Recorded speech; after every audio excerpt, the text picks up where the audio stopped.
Buenas de nuevo, chicos. Para los que visteis el último episodio podéis ver que ya por fin hemos terminado el aislamiento de la furgoneta y en el vídeo de hoy vamos a explicar paso a paso el proceso del suelo. Como siempre voy a intentar hacer el vídeo súper ameno, fácil de entender, para novatines como nosotros e informaros de todos los hacks, los tips que vamos acumulando, a la vez que también los errores que cometemos, porque de los errores se aprenden. El final de este vídeo va a ser un poquito distinto porque voy a compartir con vosotros una experiencia personal en la que quiero que me ayudéis. Así que no me enrollo más, dentro vídeo.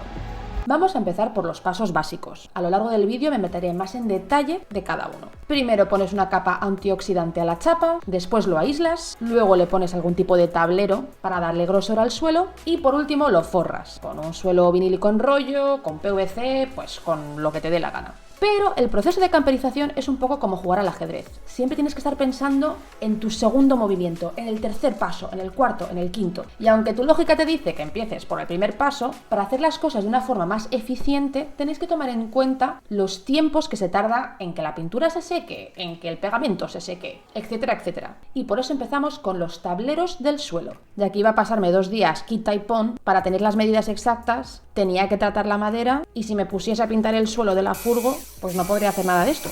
Usando el suelo anterior que habíamos guardado de la furgoneta, lo usamos como plantilla para nuestro suelo. Y poco a poco fui midiendo cada centímetro, cada marquita del suelo. Interrumpo este telediario para el primer hack del día. Un truco semi-hack súper importante que tenéis que tomar en cuenta es que cuando tú vas al Bricomat, Leroy Merlin o cualquiera de estas tiendas, sí tiene un precio, ¿vale?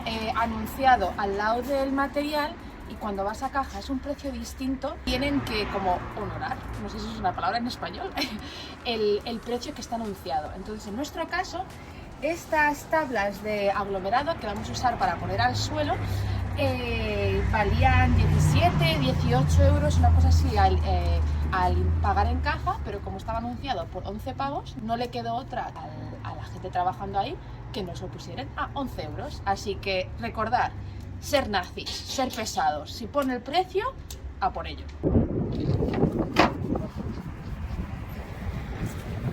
Después de 20 pruebas y error, he cortado estos tablones 20 veces, por fin nos encaja todo. Hemos usado aglomerado. Sé que seguramente no es el mejor material, por lo que me han dicho usar contrachapado, fenólico o algo que sea ya resistente al agua es lo mejor.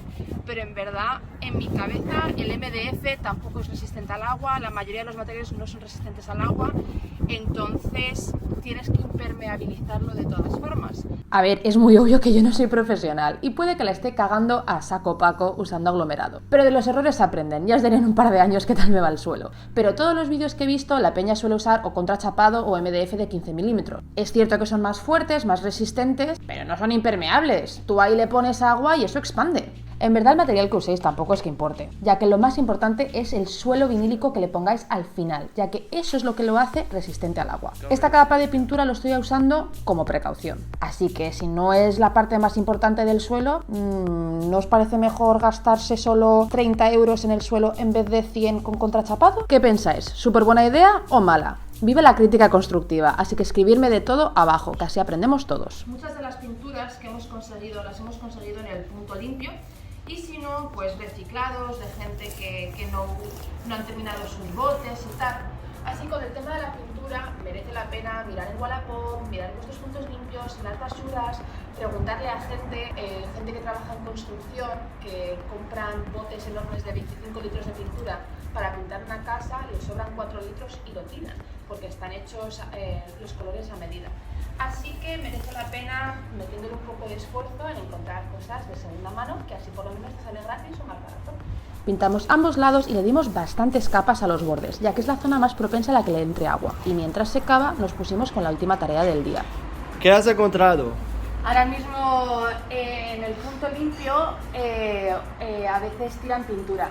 Hemos pillado un par y ahora vamos a ver si están totalmente podridos, secos por dentro. Así que, mira, ¿está bien? Está bien, mira qué bien. Pues nada, un bote de 2 litros de pintura antioxidante blanco. Así que esto en verdad es perfecto para el suelo de la furgoneta. Antes de poner el aislamiento y el suelo, pintar todo esto para así asegurarnos 100% de que estamos previniendo óxido y también pues dándole como una capa impermeabilizante al metal.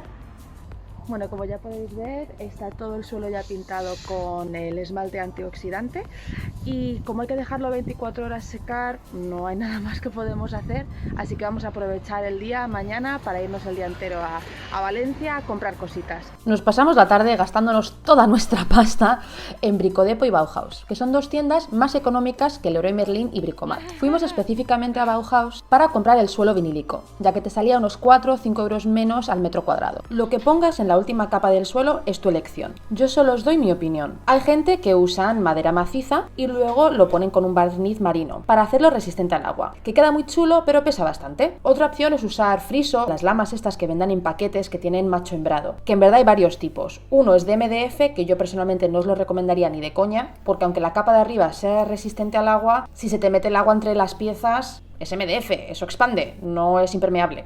Una súper buena opción que usamos nosotros en nuestra última furgoneta fue usar lamas de PVC, ya que son de plástico, así que son resistentes al agua y queda bastante chulo. Pero esta vez hemos elegido usar un rollo vinílico, ya que así te aseguras al 100% de que no vas a tener escape de agua. Porque en nuestra última furgo sí que notamos en ciertas zonas donde no lo habíamos encajado perfectamente que se había separado un poco y ahí entra agua. Y aunque con el rollo vinílico no queda igual de bien porque no tiene esa textura, parece un trozo de plástico pegado al suelo, sí que te vas a asegurar 100% de que por ahí no va a pasar agua. Es súper fácil de limpiar, súper fácil de fregar y se instala mucho más rápidamente. Ya es un nuevo día, han pasado ya 24 horas desde que pusimos la capa de pintura antioxidante en el suelo de la furgoneta y ahora toca aislarlo. Si estáis usando Kaiflex, podéis usar el Kaiflex de 1 centímetro de grosor. Nosotros no queremos poner lana de roca ahí porque, no sé, no creo que sea buena idea. Podrías también poner geopanel, etcétera, etcétera. He visto casos de gente que solo la aísla con la capa reflexiva multicapas, que me parece buena opción. Pero el otro día, en el punto limpio, encontramos un montón de trozos de poliuretano expandido, que esto también se puede usar para camperizar la furgoneta y para aislarlo. Acabo de cortar este trozo, en verdad ha sido súper fácil, lo he marcado con un bolígrafo y lo he cortado con una sierra y entra perfectamente, pero creo que, mirando la situación, creo que vamos a tardar fácilmente 2 días en cortar trozos de 1 centímetro a lo largo. Creo que va a ser un poco coñazo y a lo mejor no nos merece la pena, porque en verdad si lo aíslas aquí, esta parte sigue estando expuesta, así que la mitad de la furgoneta estaría aislado con el poliuretano y la capa reflexiva, pero la otra mitad, estos nervios, no lo estarían. Así que, ¿qué pensáis? ¿Creéis que con la capa reflexiva tendremos suficiente? A mí me han dicho que sí, así que creo que vamos a hacerlo con la capa reflexiva y ya está, porque viendo esto yo creo que vamos a tardar, es un poco chapucín y vamos a tardar 2 horas. Si tenéis paciencia no me parece mala idea, porque es bastante barato de hacer.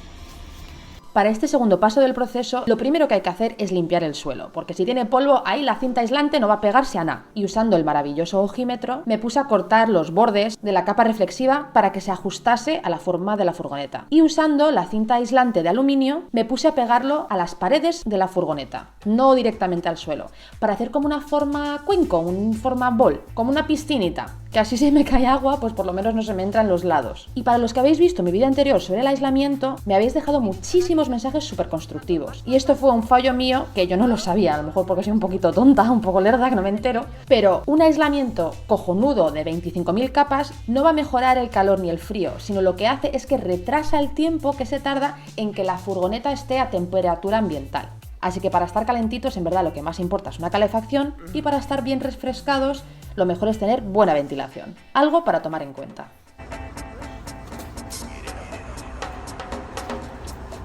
Nos acabamos de dar cuenta al poner el suelo que hay ciertas zonas donde no hay los nervios del suelo que crea el soporte del trozo de madera.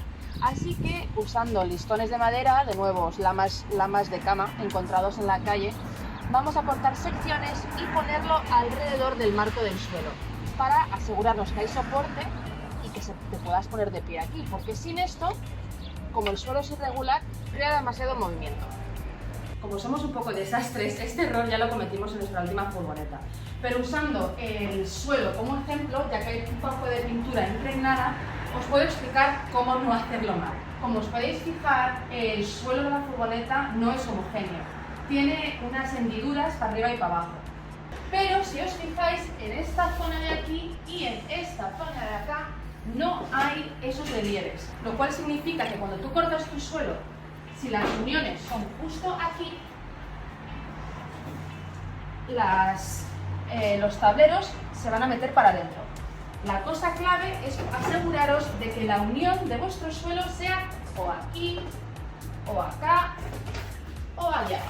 Porque si es en esta zona de aquí, os va a pasar lo mismo. Y aseguraros que también tenéis algo de soporte en estas secciones, ya que no tienes este soporte. Una vez terminados con los tableros de aglomerado, antes de instalarlos los sacamos a la calle para usarlos como plantilla para el suelo vinílico. Pero chicos, ser un poco más listos que nosotros y poner el suelo vinílico antes de los tableros, que si no, no puedes usarlo como plantilla. ¡Noobs! Usando un bolígrafo calqué la forma del suelo, retiré los tableros de madera y me puse a cortarlo con unas tijeras. Acabamos de poner el suelo y en verdad queda bastante guay, ¿eh? Está casi justo, dejé un margen pequeñito alrededor de las ruedas para asegurarme de que todo iba viento en popa. Y ahora estoy cortando el vinilo con tijeras. En verdad es 1000 veces más fácil cortar con tijeras que con un cútex o un cúter, ya que creo que tienes mucho más precisión, puedes tomar tu tiempo y no se te va a deslizar la mano y cargarte tu vinilo. Y nada, se corta como podéis, como papel. Bueno, ahora que ya hemos puesto el suelo, nos hemos dado cuenta de cagada número 3 del día. Al poner el suelo estábamos súper contentos, lo bien que quedaba y todo, pero se nos olvidó por completo, que aquí, en esta parte de aquí, va a haber un escalón. ¿Por qué? O sea, si os fijáis, en la mayoría de las furgonetas, la parte más ancha, la parte más grande donde se pone la cama, suele ser a esta altura, porque aquí hay un nervio. No puedes poner la cama más abajo. ¿Qué significa? Que si la cama tiene esta altura, es demasiado alto. Y por eso la gente pone un escaloncito aquí para poder subirte a la cama o los asientos con más facilidad. ¿Qué significa? Que no tenemos suelo vinílico suficiente, porque habíamos cortado justo las medidas para el suelo y ha sido ponerlo y darnos cuenta que, claro, cuando aquí construyamos, bueno, ¿me entendéis? En el escalón no tenemos suelo vinílico suficiente para cubrirlo. Así que lo que se nos ha ocurrido es que vamos a pegar todo el suelo con la excepción de esta zona de aquí, la cual cuando construyamos el escalón vamos a recortar y pegarlo encima del escalón. Así que un poco chapucín DIY, pero no nos queda otra. Esa es la solución que tenemos, porque si no, yo no voy a volver a Valencia para gastarme 10 euros el metro cuadrado en suelo vinílico, porque la cagada es que cuando compras suelo vinílico en rollo hay un mínimo en metros, así que no me queda otra que comprar otros 6 metros cuadrados. Os recomiendo, como nosotros, que pegáis el suelo en secciones, ya que la cola se seca con mucha rapidez y así te aseguras de que no se mueve. No tengo ni idea por qué no decidimos usar guantes, pero por favor, usarlos. Y luego también cogimos un palo, el cual lo forramos para ayudarnos a crear una presión uniforme y asegurarnos que no hubiese burbujas de aire. Y por fin ya hemos terminado nuestro precioso suelo.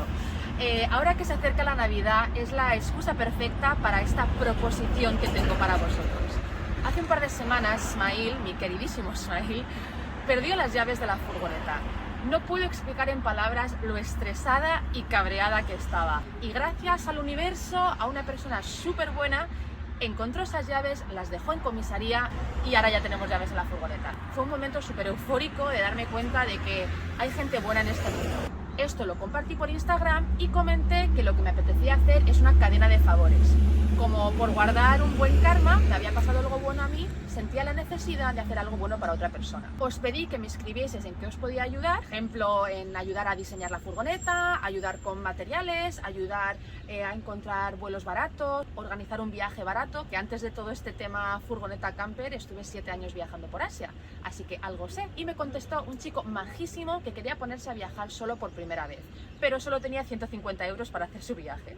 Y me pasé unas 2-3 horas hablando con él, poco a poco analizando cómo sería el vuelo más barato, las páginas donde tienes que mirar, cómo conseguir alojamiento barato o gratis usando Workaway, Worldpackers o Couchsurfing, etcétera, etcétera. Y lo único que le pedí es que si él encontrase una persona que necesitaba ayuda en el que él podría ayudar, que pues hiciese una cadena de favores. Me moló un montón el proceso, me hizo sentir súper satisfecha y me gustaría introducir esta ideología, ¿no? O estas cadenas de favores a todos mis vídeos a YouTube. Así que todas las semanas me encantaría que vosotros en los comentarios escribieseis en qué os puedo ayudar. ¿Queréis poneros a viajar y os da miedo viajar solos? ¿Queréis comprar una furgoneta pero no sabéis por dónde empezar? Como yo, que por ejemplo yo he tenido ataques de ansiedad y ataques de pánico de toda la vida y he aprendido a viajar con ansiedad y con mis miedos. Si queréis ayuda con eso, que todas las semanas elegiré a una persona y luego al final de todos los vídeos comentaré en qué les ha ayudado y lo compartiré con vosotros, ya que a lo mejor os viene bien a vosotros también. Así que nada chicos, feliz Navidad y os veo en el próximo vídeo.